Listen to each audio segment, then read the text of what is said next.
నా పోలీసు మొగుడు పార్ట్ 22. పెళ్లి ఇప్పుడే వద్దు అని గోల చేసే తన కూతురు ఇప్పుడు తన కోసమే ఒప్పుకున్నది అని అర్థం అవగానే ఆదిత్యలో చిన్నపాటి సంతోషం.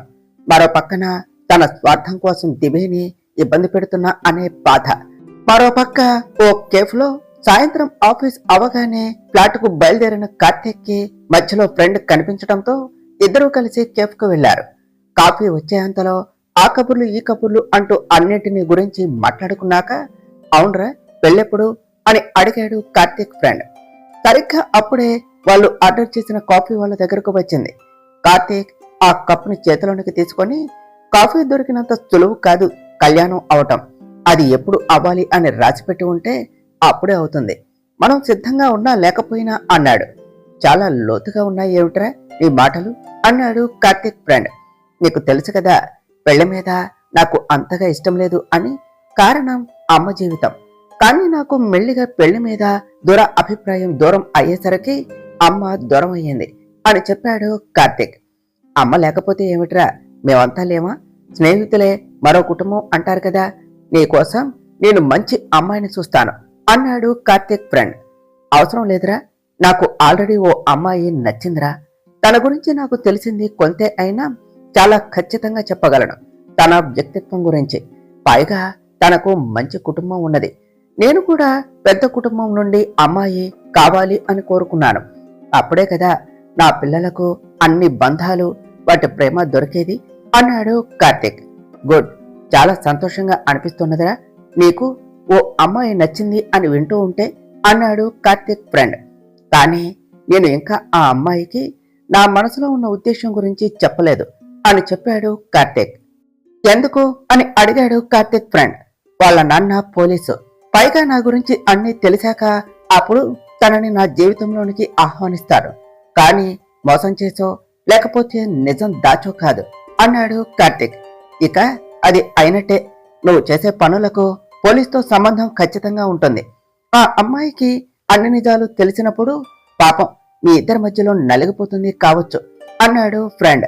అవునురా, ఏం చేయాలో అర్థం కావటం లేదు. పెళ్ళయ్యాక తను కార్డియాలజిస్ట్ కాబట్టి ఖచ్చితంగా అందరికీ ఫ్రీగా ఆపరేషన్ చేయమన్నా చేస్తుంది. కానీ ఇప్పటి వరకు నేను చేసిన వాటికి ఏమని సమాధానం చెప్పాలి అన్నాడు కార్తీక్. అలా అయితే దీన్ని ఆపేసేయ్ అన్నాడు ఫ్రెండ్. అప్పుడు వాళ్ళ ప్రాణం ఆగిపోతుంది. అది నాకు ఇష్టం లేదు అని చెప్పాడు కార్తీక్.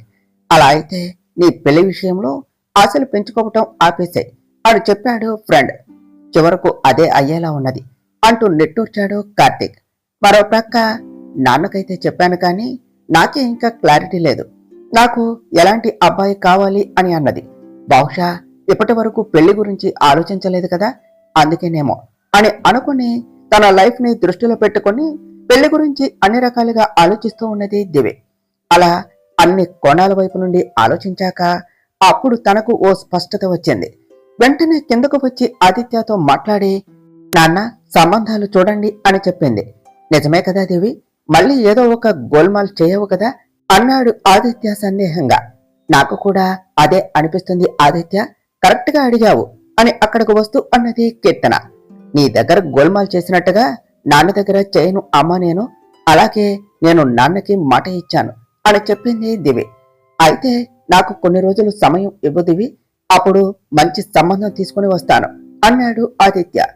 నాన్న మంచి సంబంధం అంటే బాగా చదువుకున్నవాడు, ధనవంతుడు, అందంగా ఉండేవాడు, వీటికి ఎక్కువగా ప్రాముఖ్యం ఇవ్వకండి. ముందు కుటుంబం చూడండి. కుటుంబాన్ని చూసి అబ్బాయి గురించి అంచనా వేయవచ్చు. ఆ తర్వాత మీకు ఎవరూ లేరు నాన్న, మీ బాధ్యత నాదే. ఈ బాధ్యతని మీ అల్లుడు ప్రేమగా తీసుకోవాలి కానీ బరువుగా కాదు.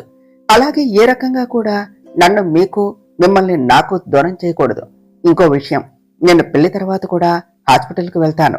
ఇంటి కోడలు ఉద్యోగం చేయవద్దు లాంటి మాటలు రాకూడదు. అయినా నేను చేసేది ఉద్యోగం కాదు, సేవ, మనుషుల ప్రాణాలు కాపాడే సేవ. డాక్టర్గా అది నా బాధ్యత. ఈ బాధ్యత పెళ్లి అనే కొత్త బంధం వలన దూరం చేసుకోవాలి అని అనుకోవటం లేదు. అబ్బాయి ఎక్కువగా చదువుకోపోయినా పర్వాలేదు, కానీ తండ్రి ఆస్తుల మీద ఆధారపడకూడదు. అలాంటి స్వార్థం, ఆశలు ఉంటే జీవితం అంతా వాటి గురించే గొడవలు. ఆ గొడవలు పెద్దగా అయ్యి మేము వాళ్ళకి దూరం అవ్వవచ్చు. అప్పుడు నా పిల్లలకు నాన్నమ్మ ప్రేమ దూరం అవుతుంది. ఇవన్నీ కూడా మీరు తెచ్చే సంబంధంలో ఉంటేనే నేను పెళ్లి చేసుకుంటాను నాన్న, లేకపోతే ఇలాంటి సంబంధం వచ్చే వరకు ఎదురు చూస్తాను అని స్థిరంగా చెప్పింది దివి.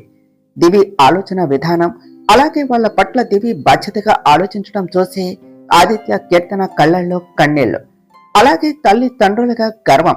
దివి, మా గురించి మేము చూసుకోగలమే, నీ విషయంలో అలాగే ఆ అబ్బాయి విషయంలో మాత్రమే ఆలోచించు. ప్రతి మనిషిలో కూడా ఏదో ఒక లోపం ఉంటుంది. మేము చూసిన సంబంధంలో నువ్వు చెప్పినవన్నీ ఉండి మా పట్ల బాధ్యతగా లేకపోతే నువ్వు ఆ కారణంతో ఆ సంబంధం దూరం చేసుకోవటం మాకు ఇష్టం లేదు. అందుకనే నువ్వు జీవితం గురించి మాత్రమే ఆలోచించు అని చెప్పింది కీర్తన. ఇన్ని చెప్పే నువ్వు కూడా ఎందుకని అమ్మమ్మ తాతయ్య విషయంలో ఇలా ఆలోచించలేదు? నువ్వు కూడా కేవలం నీ జీవితం మాత్రమే చూసుకోవచ్చు కదా అమ్మా. మా నాన్న మంచివాడు కాబట్టి అమ్మమ్మ తాతయ్య విషయంలో బాధ్యతగా ఉన్నాడు. ఇప్పటికీ నాన్న మీద నమ్మకంతో నువ్వు అస్సలు పట్టించుకోవడం, బెంగపెట్టుకోవడం మానేశావు. చిన్నప్పటి నుండి నాన్న అంటే అమితమైన ప్రేమ. నాన్నని చూస్తూనే పెరిగాను. నాకు తెలిసిన అబ్బాయి అంటే నాన్నే కాబట్టే నాన్న లాంటి వాడు కావాలి అని కోరుకోవటంలో తప్పులేదు కదా అన్నది దివి.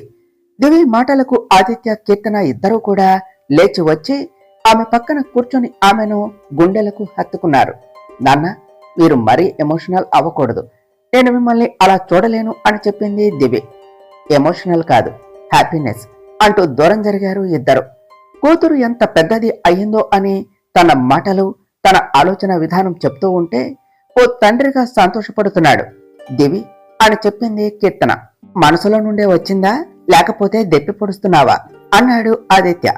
మీ విషయంలో నేనెందుకు అబద్ధం చెప్తాను ఆదిత్య అన్నది కీర్తన. మళ్ళీ వాళ్ళ చిలిపి తగోలాట మొదలయ్యింది అనుకుంటూ ఇద్దరి వైపే చూస్తూ ఉన్నది దివి. ముందు నువ్వు మాట్లాడటం మానే, నా కూతురుతో నేను చాలా మాట్లాడాలి అన్నాడు ఆదిత్య. తన జీవితానికి సంబంధించిన విషయం నేను మాట్లాడకూడదా? దివి పెళ్లి గురించి నేను ఎప్పటి నుండి కలలు కంటున్నానో మీకు తెలియదా ఆదిత్య అన్నది కీర్తన. నాన్న, ఇది అయ్యేలా అస్సలు కనిపించడం లేదు. నేను పెళ్లికి గ్రీన్ సిగ్నల్ ఇచ్చాను. అలానే నాకు నచ్చినట్టుగా మంచి సంబంధం తీసుకుని రండి. నాకు నచ్చితేనే ఒప్పుకుంటాను, లేకపోతే అప్పుడు నన్ను బలవంతం చేయకూడదు, ఒప్పుకో అని అన్నాడు దివి. ఒప్పుకున్నా అని చెప్పి ఇన్ని మాటలు మాట్లాడే బదులు అల్లుడిని నువ్వే చూసుకోవచ్చు కదా అన్నది కీర్తన. అదే ఉంటే ఈ తిప్పలెందుకు అమ్మా, డైరెక్ట్ గా మీ అల్లుడిని తీసుకుని వచ్చి పరిచయం చేసేదాన్ని కదా. నాకు ఇప్పటికీ కూడా స్పష్టత లేదు పెళ్లి విషయంలో. నేను ఆలోచించింది అంతా మీకు సరిగ్గా చెప్పానా లేదా అని అని అడిగింది దివి. అలా అనుకోకు దివి, నీ మాటల వెనుక నీ ఉద్దేశం పూర్తిగా అర్థమైంది. అప్పుడు మాటల ద్వారా పూర్తి వివరణ ఇవ్వవలసిన అవసరం లేదు. కొన్ని రోజులు ఆగాక అప్పుడు నీకు సంబంధం చూడటం మొదలు పెడతాను అని చెప్పాడు ఆదిత్య. నాన్న, ఈలోపు నాకు ఎవరైనా నచ్చితే మాత్రం ఖచ్చితంగా చెప్తాను. ఎందుకంటే పెళ్లి గురించి ఆలోచించటం మొదలు పెట్టాక నాలో స్వార్థం, ఆశ పుట్టాయి. అలాగే భయం కూడా, నేను అనుకున్నట్టుగా మంచి సంబంధం వస్తుందో లేదో అని. అసలే నేను డాక్టర్గా ఇప్పుడిప్పుడే సక్సెస్ అవుతున్న సమయంలోనే పెళ్లి అని చెప్పారు. మీకు తెలుసా నాన్న, హాస్పిటల్లో నేను వచ్చాక హార్ట్ ఆపరేషన్స్ అంతకు ముందు కంటే ఎక్కువ అవుతున్నాయి అని సరదాగా ఆట పట్టిస్తారు. నా అవసరం హాస్పిటల్కు మాత్రమే కాదు, నా భవిష్యత్తు కూడా ఉన్నది. అందుకనే నేను పెళ్లి తర్వాత కూడా హాస్పిటల్కు వెళ్తాను. అంతేకాని నాకు నా భార్య వెళ్ళటం ఇష్టం లేదు. మనకు చాలా ఆస్తులు ఉన్నాయి, నేను సంపాదిస్తున్నా కదా, నువ్వెందుకు అన్న మాటలు రాకూడదు అని చెప్పింది దివి. చూస్తాను దివి, నా సర్కిల్లో తెలిసిన వాళ్ళు కూడా ఉంటే మాట్లాడతాను. పోలీస్ అయితే ప్రాబ్లం లేదు కదా అన్నాడు ఆదిత్య. అసలు నాన్న పోలీసు, అలాగే భర్త కూడా పోలీసు, పైగా నాన్న పోలీస్ వెయిట్స్ డాక్టర్ కాంబినేషన్ బాగుంటుంది. ఆయన కొట్టిన వాళ్ళు అందరికీ నేను ట్రీట్మెంట్ చేయవచ్చు కదా అంటూ దివి నవ్వగానే ఆదిత్య కూడా నవ్వేశాడు. కాని ఆ నవ్వులో స్వచ్ఛత లేదు అని కీర్తన ఇట్టే కనిపెట్టేసింది. నాన్న, చెప్పినవి గుర్తుపెట్టుకోండి, అలాగే మీ మాట నేను ఖచ్చితంగా వింటాను. అన్న నా వీక్నెస్ మాత్రం ఉపయోగించకండి ప్లీజ్ అని చెప్పి గదిలోనికి వెళ్ళింది దివి. వెళ్తూ ఉన్న దివి వైపే బాధగా చూస్తూ ఉన్న ఆదిత్య భుజంపై చెయ్యవేసి, ఏమైంది ఆదిత్య అని అడిగింది కీర్తన. నా స్వార్థంతో నా కూతురుని ఇబ్బంది పెట్టే రోజు వస్తుంది అని అనుకోలేదే అన్నాడు ఆదిత్య. ఆదిత్య, నీ మీద నీకు నమ్మకం లేదా? నన్ను దివిని అడుగు. నీ సామర్థ్యం గురించి ఓ పుస్తకం రాస్తాం. చూస్తూ ఉండు. నువ్వు మీ పై ఆఫీసర్కు ఇచ్చిన మాటకి ఊపిరిపోసే పరిస్థితి రాదు. అలాగే ఎప్పటిలాగే నువ్వు అనుకున్నది సాధిస్తావు కూడా. మళ్ళీ ఒక్కసారి మంచిగా ఆలోచించు. దొంగ ఎక్కడో ఒక దగ్గర చిన్న తప్పు చేస్తాడు. అలాగే మీరు కూడా ఏదో ఒక చిన్న లాజిక్ ని మిస్ అవుతున్నారేమో. ఈ రోజు మీరు ఇంట్లో ఉన్నదానికి ఖచ్చితంగా ఫలితం ఉండాలి. వెళ్ళి ఆలోచించండి. నేను దివి అస్సలు డిస్టర్బ్ చేయము అని ఆదిత్యకు కాస్త ధైర్యాన్ని ఉత్సాహాన్ని ఇచ్చింది కీర్తన. దివి తనని ఖచ్చితంగా అర్థం చేసుకుంటుంది. కానీ ఇప్పుడు కనుక ప్రొఫెషనల్ గా ఓడిపోతే ఇంతకు ముందు అతను సాధించిన విజయాలకు పడిన కష్టాలకి విలువ ఉండదు అని అర్థం అవటంతో ఇప్పుడు దివి కాకుండా ఆ కేసు గురించి ఆలోచించటం అతి ముఖ్యమైనది అని భావించి రూమ్లోనికి వెళ్లిపోయాడు ఆదిత్య. మర్నాడు కీర్తన నిద్ర లేచేసరికి ఆదిత్య చాలా హుషారుగా కనిపించటంతో కాస్త ప్రశాంతంగా అనిపించింది ఆమెకు. ఆదిత్య, పరిష్కారం దొరికిందా? ఎవరో తెలిసిందా అని అడిగింది. లేదు, ఖచ్చితంగా తెలియదు. కానీ ఇలా ఎందుకు చేస్తున్నాడో తెలుసుకుంటే అన్నీ తెలిసిపోతాయి. ఆ దొంగ ఎవరి దగ్గర నుండి సంపాదన అంతా దొంగతనం చేశాడో అక్కడ ఓ కామన్ పాయింట్ దొరికింది. చాలా మంది ధనవంతులు ఉన్నాక వీళ్ల సంపాదన ఎందుకు దొంగతనం చేశాడు అంటే వీళ్ళంతా అవినీతి పరంగా సంపాదించారు కాబట్టి. ఆ అవినీతిలో అతనికి వ్యక్తిగతంగా ఏదైనా నష్టం వచ్చి ఉండాలి.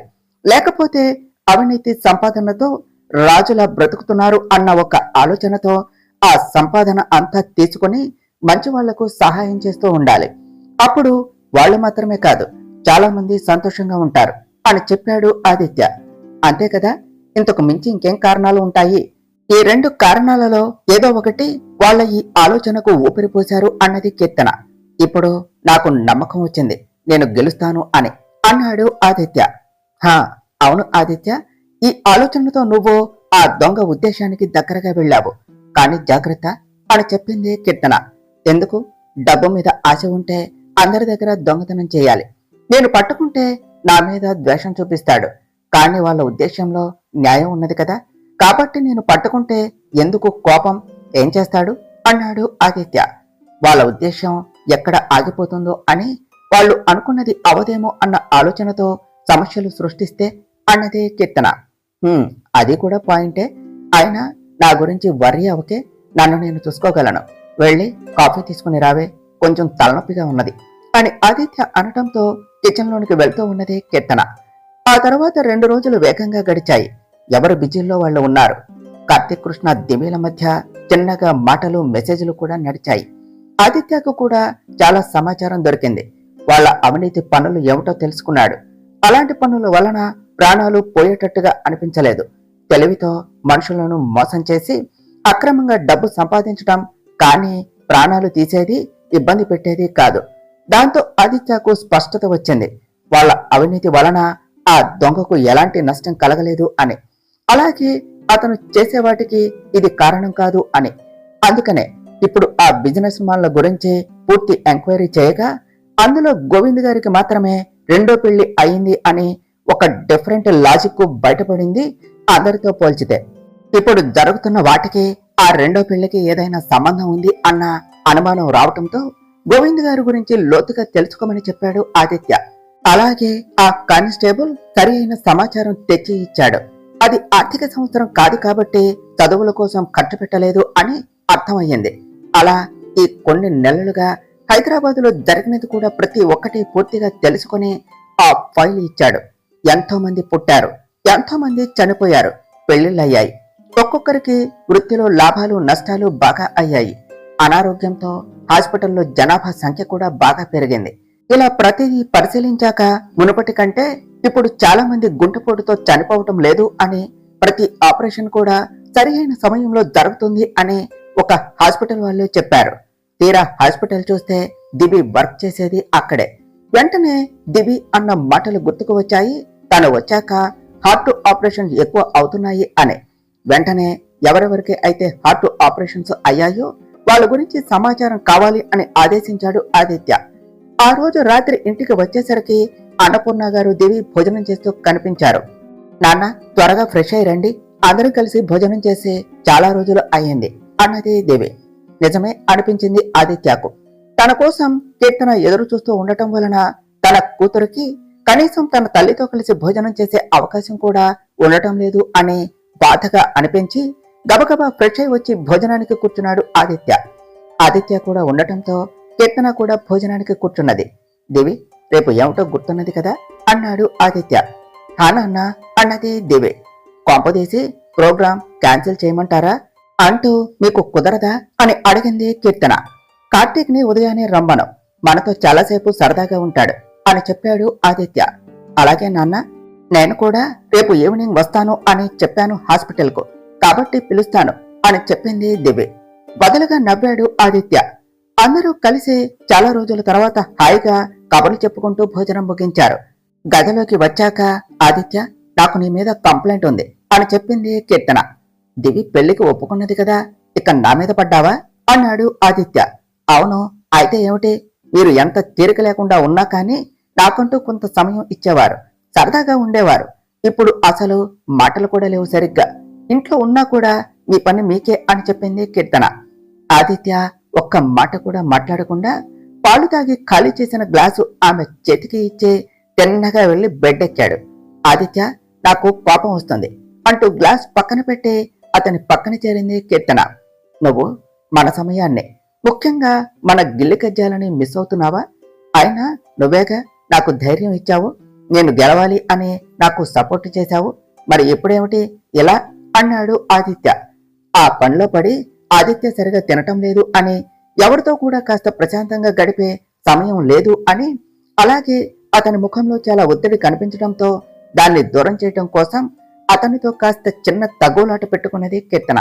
ఇదంతా అయ్యాక ఒక్కరోజు మొత్తం నాకే ఇవ్వాలి మీ సమయం అన్నది కీర్తన. దివి పెళ్లి బాధ్యత తీరాక ఒక్కరోజేమిటి, నా జీవితంలో ప్రతిరోజు నీకే ఇస్తాను.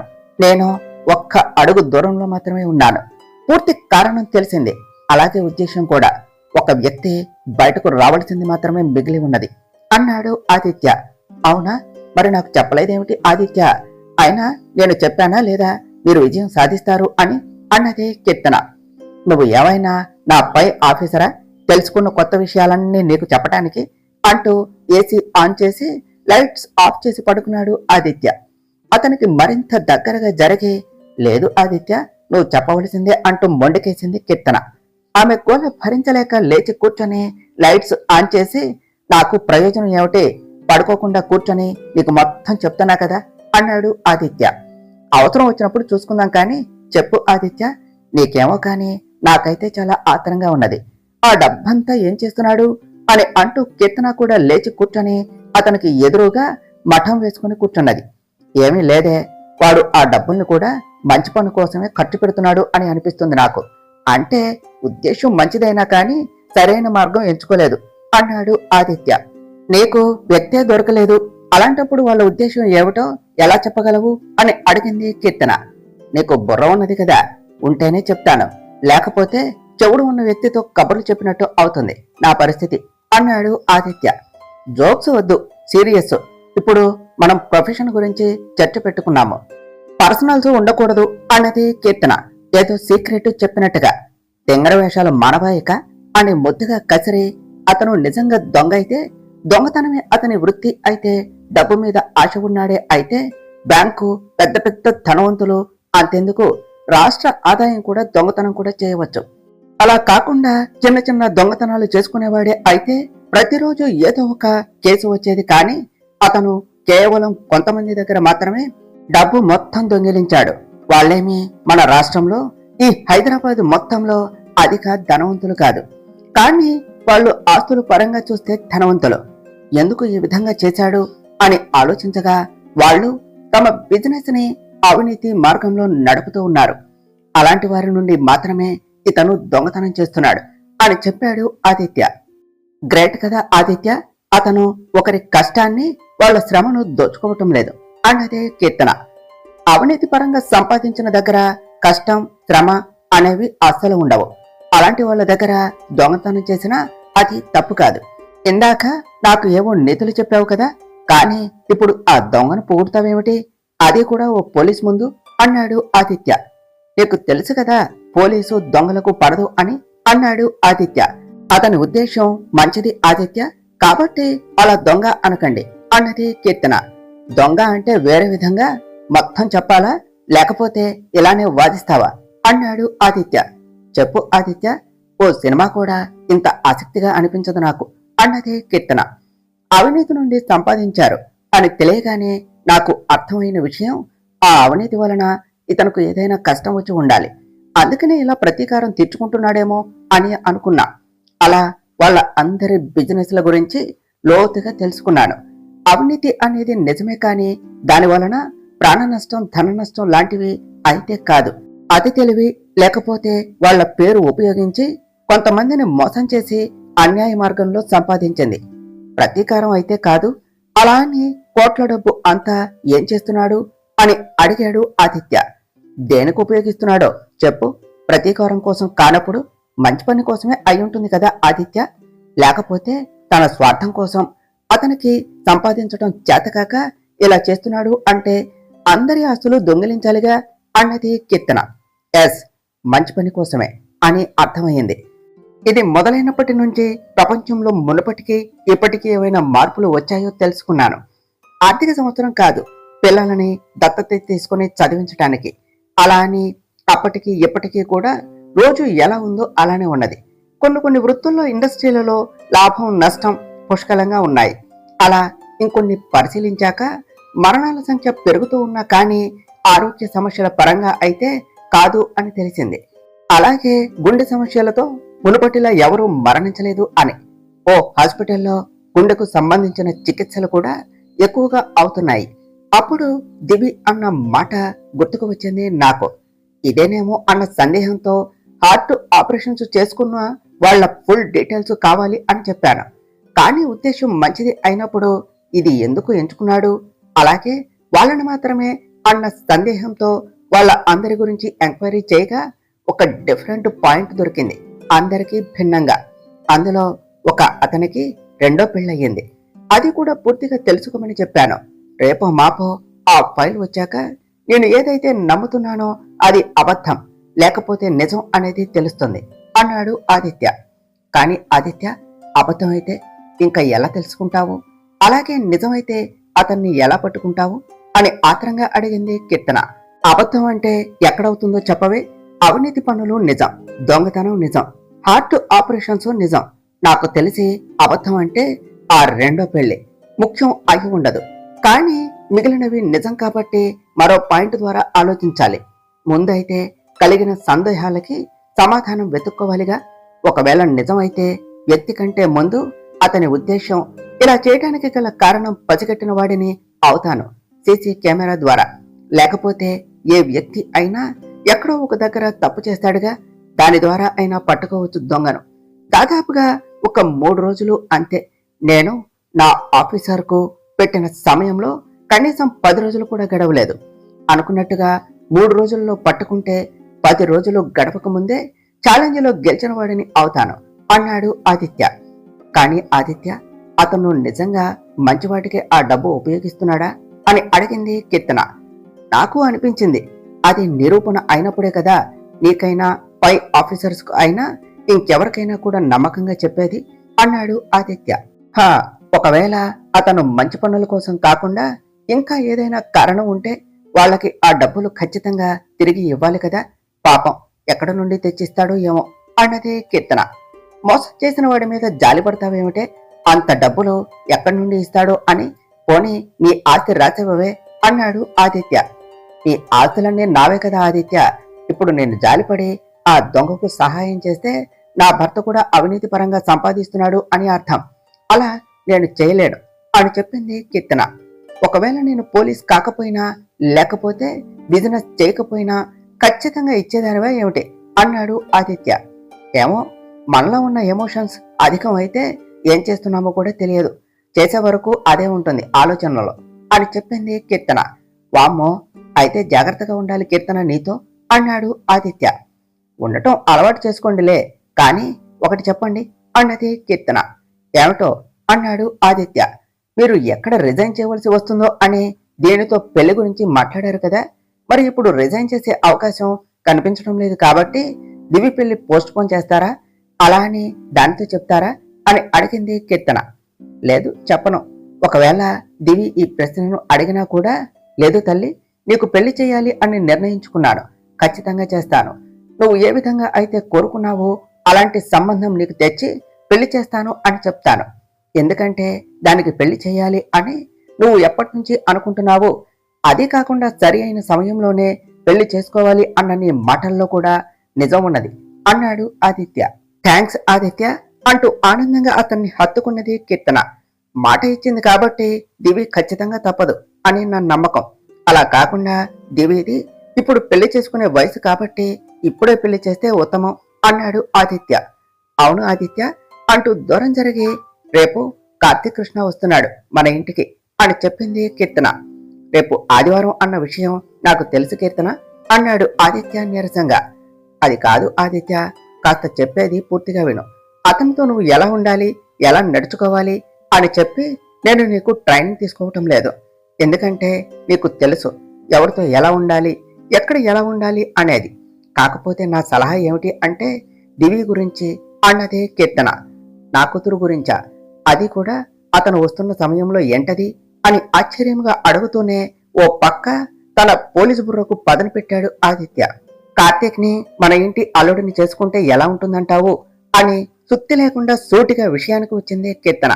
అతన దివికి సరైన వాడేనా అని అడిగాడు ఆదిత్య. మనం కొన్ని గంటలు అతనితో ప్రత్యక్షంగా ఉన్నాం, అతన్ని చూశాం. అలాంటప్పుడు అతను ఏమిటి అన్నది మనకు ఒక అవగాహన వస్తున్నది. అది కాకుండా తన తల్లికి తను ఒక్కడు మాత్రమే. పైగా ఈ ఆస్తుల మీద ఎక్కువగా తనకి స్వార్థం కానీ ఆశలు కానీ లేవు. తన కాళ్ల మీద తాను నిలబడ్డాడు. పైగా మన దివి రేపు హాస్పిటల్కు వెళ్లి వర్క్ చేసుకుంటాను అని చెప్పినా కూడా తను అడ్డు చెప్పడు. ఎందుకంటే నాకు తన వ్యక్తిత్వం ఏమిటి అనేది కొంతవరకు అవగాహన ఉన్నది. పైగా తన తల్లి అంటే తనకు ఎంత ప్రేమ అనేది కూడా తెలుసు. అలాంటప్పుడు మన దివిని బాగా చూసుకోగలడు. అలాగే మనల్ని కూడా. దివి పెట్టిన కండిషన్స్ అన్నీ కూడా ఆ కార్తీక్ కృష్ణలో ఉన్నాయి అని చెప్పింది కీర్తన. కానీ వాళ్ళ నాన్నతో ఏవో గొడవలు ఉన్నాయి. దివికి అది ఒక తలకాయ నొప్పి అవుతుంది. వాళ్ళ నాన్న అతన్ని ఏమీ చేయలేక దివి మీద ప్రతీకారం తెచ్చుకుంటే అన్నాడు ఆదిత్య. నిజం చెప్పండి, తన భార్య జోలికి ఎవడైనా వస్తే రక్షించుకునే అంత సామర్థ్యం లేదా కార్తీక్ కృష్ణలో? వాళ్ళ నాన్న విషయంలో ఏవో గొడవలు ఉన్నా కానీ మళ్ళీ కార్తీక్ కృష్ణతో సంబంధం ఏర్పరచుకునే ఆలోచన మాత్రం ఆయనలో లేదు. ఎందుకంటే ఒకవేళ ఉంటే వాళ్ళ అమ్మగారు చనిపోయినప్పుడే కార్తీక్ ఆయనతో ఉండేవాడు కదా. లేకపోతే కార్తీక్ కృష్ణకే వాళ్ళ నాన్నగారితో కలిసి ఉండే ఆలోచన లేదేమో. ఒకవేళ అదే నిజమైతే వాళ్ళ నాన్నగారి దగ్గర నుండి దివికి ఎలాంటి సమస్య రాదు కదా. వాళ్ళు ఎవరు, వీళ్ళు ఎవరో అన్నట్టు ఉంటారు అన్నది కీర్తన. నాకు కొంచెం సమయం ఇవ్వు కీర్తన. దివి విషయంలో నేను చాలా అంటే చాలా లోతుగా ఆలోచించాలి. అది కూడా అన్ని వైపులా తన విషయంలో నేను అస్సలు అంటే అస్సలు రిస్క్ తీసుకోలేను. ఎలాగో ఈ కేసు ఇంకో 2-3 రోజుల్లో సాల్వ్ అవుతుంది. అయ్యాక నేను నా దృష్టి మొత్తం నా కూతురు భవిష్యత్తు మీదనే పెడతాను. అప్పుడు నేను అన్ని విధాలుగా ఆలోచించి తను చెప్పినట్టుగా తనకు ఒక మంచి సంబంధం తీసుకుని వచ్చి పెళ్లి చేస్తాను. ఆ క్రమంలో నేను కార్తీక్ కృష్ణ గురించి ఆలోచించవలసి వస్తే అతని గురించి, అతనితో నా కూతురు భవిష్యత్తు గురించి కూడా అన్ని వైపులా ఆలోచించి అతను సరి అయిన వాడు అని అనిపిస్తే అప్పుడు కార్తీక్ కృష్ణ గురించి నేను దివితో చెప్తాను. అప్పటి వరకు నువ్వు దివి ముందు కార్తీక్ కృష్ణ గురించి అస్సలు మాట్లాడకు. వాళ్ళు జస్ట్ ఫ్రెండ్స్, స్నేహితులు అన్న విధంగానే మాట్లాడు. అర్థమవుతుందా అన్నాడు ఆదిత్య. అలాగే ఆదిత్య, దివి విషయంలో నువ్వు ఎంత ఖచ్చితంగా ఉంటావో నాకు తెలుసు. అలాగే నేను కూడా అనేది నీకు తెలుసు. కాకపోతే నువ్వు చాలా లోతుగా ఆలోచిస్తావు. ఆ మాట ఇచ్చారు చాలు. ఒకవేళ ఆలోచించవలసి వస్తే ఆలోచిస్తాను అని. ఇక కార్తీక్ కృష్ణ గురించి మళ్ళీ చర్చ రాదు అన్నది కీర్తన. ఇక పడుకో. అసలే నువ్వు రేపు చాలా వంటలు చేయాలి. ఏదేమైనా కార్తీక్ కృష్ణకి థ్యాంక్స్ చెప్పాలి. తన వలన చాలా రోజుల తర్వాత పుష్టిగా ఇంటి భోజనం తినే అదృష్టం వచ్చింది అని లైట్స్ ఆఫ్ చేశాడు ఆదిత్య. అతని మాటలకు లోపల నవ్వుకున్నది. ఆమె ముందుగానే ఊహించుకున్నది రేపటికి మెనూ ఏమిటి అని. భర్త కూతురు ఇద్దరు కూడా ఇంట్లో ఉంటారు కాబట్టి ఆ రోజు వాళ్లకు ఇష్టమైన వంటలను చేసి పెట్టాలి అని ఎప్పుడో అనుకున్నది కీర్తన. తర్వాత ఏమి జరిగిందో నెక్స్ట్ పార్ట్లో తెలుసుకుందాం ఫ్రెండ్స్. డియర్ ఫ్రెండ్స్, మీకు గనుక ఈ కథ నచ్చినట్లయితే మీ అభిప్రాయాలను కామెంట్ల రూపంలో తెలియచేయండి. ఈ వీడియోను లైక్ చేయండి, షేర్ చేయండి. మా ఛానల్ను సబ్స్క్రైబ్ చేసుకోండి ఫ్రెండ్స్. Thank you.